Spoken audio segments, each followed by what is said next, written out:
కాబట్టి మీరు మీ పిల్లలలో ప్రతి మగవారిని పురుష సంయోగము ఎరిగిన ప్రతి స్త్రీని చంపేయని అంటున్నారు. అంటే పెళ్ళైన వాళ్ళని, అంటే పెళ్ళైన వాళ్ళు వాడికి అవసరం లేదు చంపేలా, మగవారిని చంపేలా. పురుష సంయోగము ఎరగనే ప్రతి ఆడపిల్లను మీ నిమిత్తము బ్రతుకునీయుడి. పురుష సంయోగం ఎరగనంటే కన్నిపిల్ల, కన్నిపిల్లను వాడుకోవడానికి బతకనివ్వాలంట, పెళ్ళైన ఆడవాళ్ళని చంపేయాలంట. ఎవరు చెప్తున్నారు ఈ మాట? బైబిల్లో ఎవరు చెప్తున్నారు ఈ మాట? పాస్టర్కి ఎవరు చెప్పారు ఈ మాట?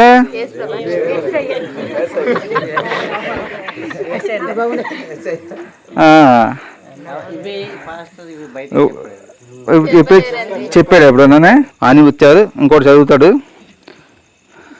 ఎన్నది తమ్ముడు? నహూము 3:5 పాత నిబంధన గ్రంథంలో. ఇదేంటిది చదువు? నహూము 3వ అధ్యాయం 5వ వచనం. 5వ వచనం ఇక్కడ ఉంది, చదువు. నీవు చేసిన అధిక జారత్వమును బట్టి, ఇక్కడ గట్టిగా చెప్పి చదువు. నీవు చేసిన అధిక జారత్వమును బట్టి సైన్యములకు అధిపతియగు యెహోవా వాక్కు ఇదే, నేను నీకు విరోధి అయి ఉన్నాను. నీ చెంగులు నీ ముఖము మీదే కత్తి, జనములకు నీ మానమును రాజ్యములకు ఎత్తి, జనములకు నీ మానము రాజ్యములకు నీ యవనమును నేను బయటపెట్టుదును. నీకేం అర్థమైంది? అయ్యో, మన తెలుగు పదాలు అర్థము నేను చదువుతాను.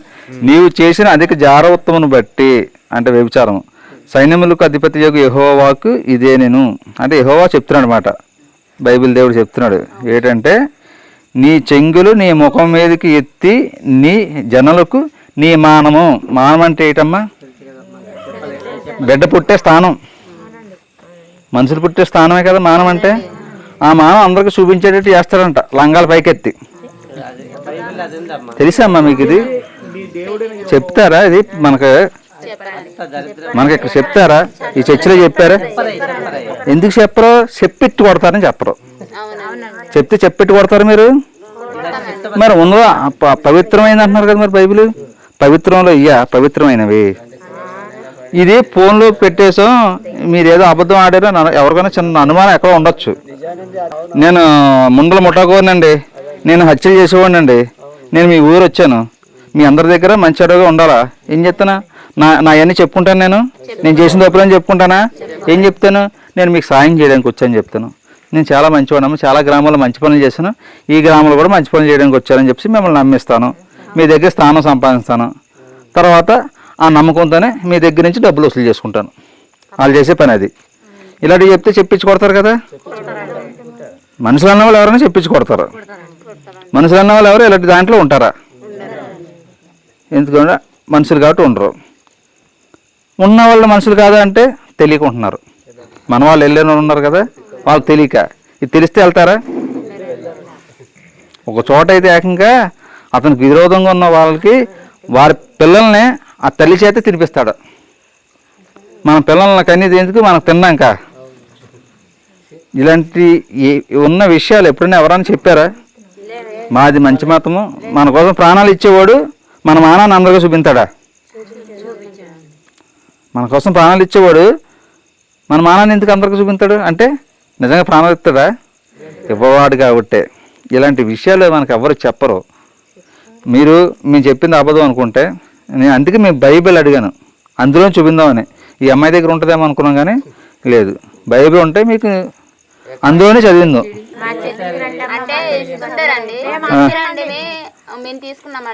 తీసుకోరు ఎందుకు? తీసుకున్నామండి. అయితే మేము కూడా ఇలానే ఇస్తాము, మీరు చదువుతారా పాడతారా, మేము చెప్పింది మీరు చేస్తారా అనండి. అంటే సైలెంట్ గా ఉండిపోయారండి. మరొకసారి ఒక అతను పండించారండి, మీరు ఎందుకు మాకు ఇలా ఇస్తున్నారు, మేము కూడా మీకు ఇస్తాము, మా దేవుడి కోసం మీరు చదువుతారా అంటే అండి ఇంకా మళ్ళీ వాళ్ళు తీసేసుకుని వెళ్ళిపోయారండి.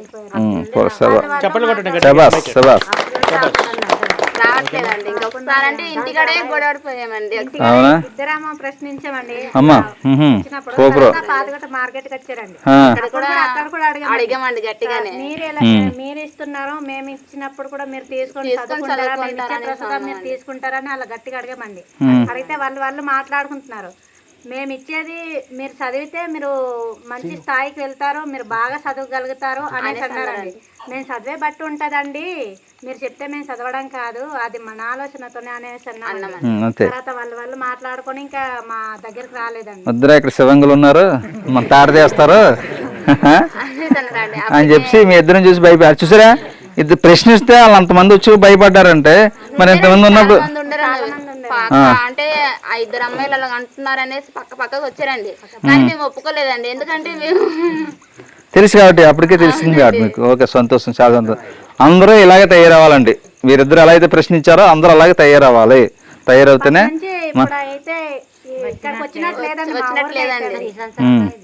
మరి ఇక్కడ ఉన్న వ్యవస్థను మరి తీయాలి కదా, ఇక్కడ ఉన్న దరిద్రాన్ని తీయాలి కదా మరి. అది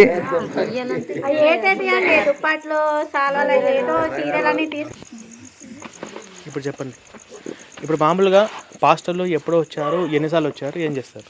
చాలా టైమ్స్ వచ్చారండి. ఓకే, వచ్చినప్పుడు అలాగే వాళ్ళు ఇచ్చేవి తీసుకున్నామండి, వాళ్ళకే ఇంకా ప్రశ్నించలేదు. తర్వాత వచ్చినప్పుడు ఇక్కడ కూర్చోన్నామండి, మేమిద్దరం కూడా కూర్చోన్నామండి. ఇక్కడికి వచ్చారండి. మరి మీరు వచ్చినట్టు అంతకుముందు వాళ్ళు కదా వచ్చారండి. మీ ఫస్ట్ టైం చూస్తున్నానండి. మన హిందూ కోసం వచ్చిన వాళ్ళం అంటే మీకోసమే, మీరే వచ్చారండి. అది చాలా సంతోషం అండి.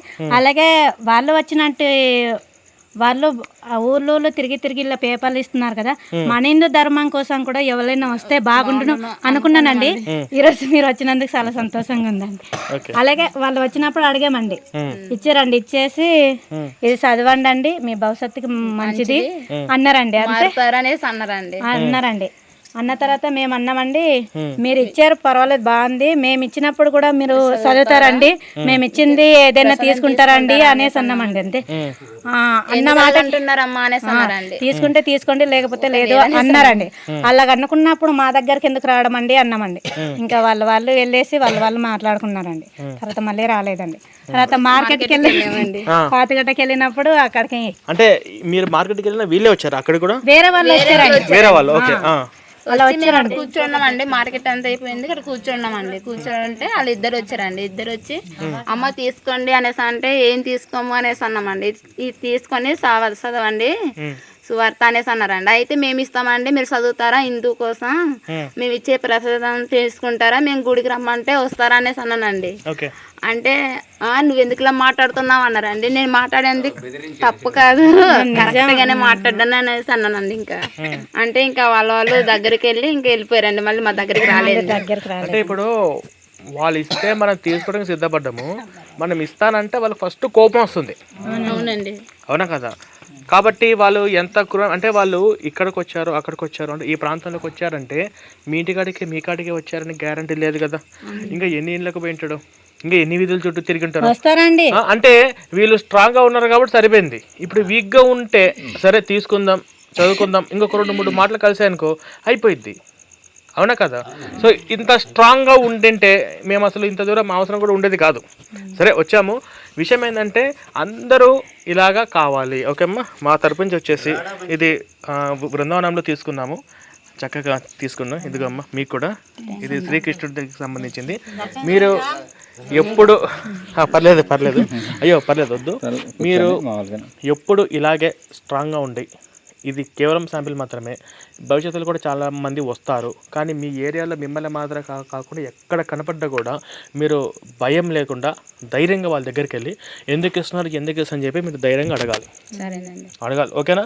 మీ బైబిల్లో ఉన్న బూతుల గురించి తెలుసా అని చెప్పి కూడా మీరు వాళ్ళను ప్రశ్నించాలి. ఇదిగో మీరు ఈ పుస్తకాలు తీసుకోండి, ఇది వచ్చేసి క్రైస్తవ మతంలోకి వెళ్తే ఎంత ప్రమాదకరంగా ఉంటుందో అనే దానికి సంబంధించిన పుస్తకాలు. ఇవి మీరు చదివిన తర్వాత మీరే మా ప్లేస్లో మీరు ఉండాలి. మీ ప్రాంతాలలో మా గురువుల్లాగా మీరు కొంతమంది ఇలా అందరినీ కూర్చోబెట్టి మీరు కూడా ఇలా చెప్పగలగాలి. మేము ఇలా మన ప్రాంతానికి పాస్టర్లు వస్తున్నారు, వాళ్ళు మత మార్చడానికి వస్తున్నారు, ఇలా 2-3 సార్లు నన్ను అక్కడ రైతు బజార్లో కూడా అడుగుతున్నారు. వాళ్ళ కరపత్రాలు ఇస్తే మనం తీసుకుంటున్నాం, కానీ మన ప్రసాదాలు ఇస్తే మీరు తీసుకుంటారా అని అడగగానే వాళ్ళకి కోపం వస్తుంది. వాళ్ళు ఇంకా ఇలా ఇట్లాగా చేస్తున్నారు. కాబట్టి ఆ మతంలో అట్లాంటి వాళ్ళు ఇంకా భవిష్యత్తులో వస్తూనే ఉంటారు. వాళ్ళ దగ్గర నుంచి మనం మన హిందూ ధర్మాన్ని మనం వదిలిపెట్టకుండా మనం స్ట్రాంగ్గా ఉండాలి అని ఈ పుస్తకాలు చదివిన తర్వాత ఆ మతాలోకి వెళ్తే జరగబోయే అనార్థాల గురించి మీకు అర్థమవుతుంది. కాబట్టి మీరు గురువులుగా తయారవ్వాలి. మీకు రామకృష్ణ సార్ గారు కూడా తోడుగా ఉంటారు. ఓకేనా?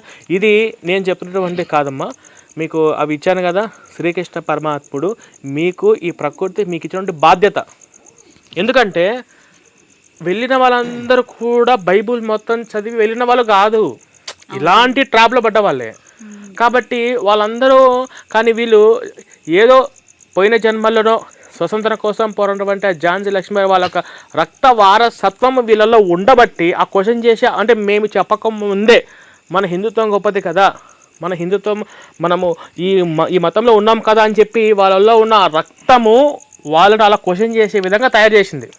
సంవత్సరం పాటు చర్చికి వెళ్ళినా కూడా వాడి మాటలకు ప్రలోభాలు అవ్వకుండా, వాళ్ళకు అట్రాక్ట్ అవ్వకుండా మళ్ళీ తిరిగి హిందూ ధర్మంలోకి వచ్చి మన హిందూ ధర్మం ఎంత గొప్పదో తను తెలుసుకొని వచ్చిన వాళ్ళని కూడా క్వశ్చన్ చేస్తుంది. అంటే ఇది ఖచ్చితంగా ఇప్పటి ఈ జన్మదైతే కాదు.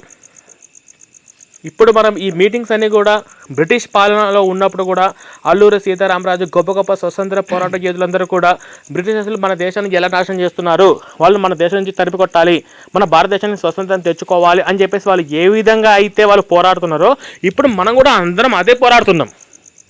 స్వతంత్రం రాకముందు ఇండియా ఏ పరిస్థితిలో ఉంది, వచ్చిన తర్వాత ఏ పరిస్థితిలో ఉంది, ఎందుకు స్వతంత్రము వచ్చిన తర్వాత మన భారతదేశంలో ఉన్న 90% హిందువుల నుంచి ఇప్పుడు 60% హిందువులకు ఎందుకు పడికిపోయింది అంటే వీళ్ళు లక్షలాది మంది 24 గంటలు ఎవరు ఎప్పుడు ఎక్కడ దొరికితే మతం మారుద్దామా అనే సిద్ధాంతంలో ఉన్నారు. కానీ ఈ ప్రాంతంలో అందరూ గిరిజనులే, అమాయకంగా వీళ్ళు దొరికారు, వీళ్ళని ఏదో ఒకటి చేద్దామో అని అనుకొని ట్రాప్ చేసే ప్రయత్నం చేశారు. వీళ్ళ గురించి తెలిసిన తర్వాత మళ్ళీ వాళ్ళు వీళ్ళ జోలికి రారు. అదే వాళ్ళు ఇచ్చింది వీళ్ళు తీసుకున్నారు అనుకో, కరపత్రం తీసుకున్నారంటే గుర్తుపెట్టుకుంటాడు, ఏమో కరపత్రం తీసుకుంది, ఇంకొకసారి వల వేద్దాము అనుకుంటారు. ఫస్టే తీసుకొని చించి ముఖానికి పెట్టేసి అనుకో జీవితంలో ఇక్కడికి రారు. అవునా? అంటే వాళ్ళది ఎట్లుంటుందంటే ఇట్లా మొక్కలు చూస్తాడు, ఈ మొక్కను చూడగానే కొంచెం అమాయకంగా ఉంది, మెత్తగా ఉంది, అమ్మ మీ ఇంట్లో కష్టాలు ఉన్నాయి కదా నాకు తెలుసు అంటారు.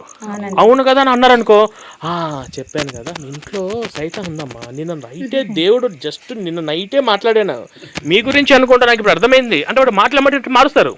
అంటే ఈ అమ్మాయి ఏమో అమ్మో దేవుడు నా గురించి మాట్లాడా, నా కోసము మాట్లాడాడంట. అంటే ఎట్లుంటుందంటే పాస్టర్ గారి వ్యవహారం అంతా, అరే మా నాన్న కూడా పెళ్ళైన మా వాళ్ళకంటే ఈ పాస్టర్ ఇంత ఆప్యాయంగా పలకరిస్తున్నారు ఏంటి అని చెప్పేసి ఆ ప్రేమ పలకరింపు అట్లా ఉంటుంది. అట్లా ఓకేనా? అట్లా తర్వాత ఈమె గారు కొంచెం చూసారనుకో, కొంచెం అటు ఉందనుకో, అమ్మ మీకు దయ్యాలు ఉన్నాయా అని అనగానే దయ్యం అంటే భయపడింది అనుకో, అమ్మ మీ ఇంట్లో దయ్యం ఉంది, దయ్యం కన్ఫామ్ అంటే మనుషుల్ని స్కాన్ చేస్తాడు. రోబో సినిమా రోబో స్కాన్ చేసినట్టుగా స్కాన్ చేసి వీని ఏ రూట్లో వెళ్తే ఈమెను ఏ రూట్లో వెళ్తే మన క్రైస్తవ మతంలోకి తెచ్చుకోవచ్చు అని చెప్పేసి స్కాన్ చేస్తారు. ఇప్పుడు ఇతన్ని స్కాన్ చేసిన అనుకో దగ్గరకు రాడు, ఖచ్చితంగా చెప్పు తీసుకొని కొడతాడు, ఈ నుంచి మనం పోవాలి అని వాడు ఫిక్స్ అవుతాడు పాస్టర్ గారు. అవునా కదా? వాడు ట్రాప్లో పడేది ఎక్కువ ఎవరు అంటే లేడీసే. ఎందుకంటే మీరందరూ పనులకు వెళ్తారు, దాదాపుగా ఎక్కువ లేడీస్ అందరూ ఇంట్లో ఒంటరిగా ఉంటారు, ఛాన్స్ దొరికింది వాడికి అప్పుడే కదా.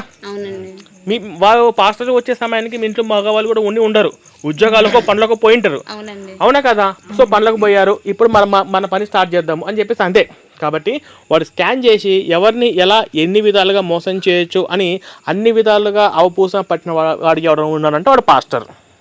గుర్తుపెట్టుకోండి, ఒకప్పుడు కాషాయపు బట్టలు ఇక్కడికి వేసుకొని వచ్చి అమ్మ ఈ గోడ మీరు కూల్చేసేయండి అని ఇది అరిష్టం అని చెప్పేశారనుకో, ఒకప్పుడు కూల్చేసేటోళ్ళు.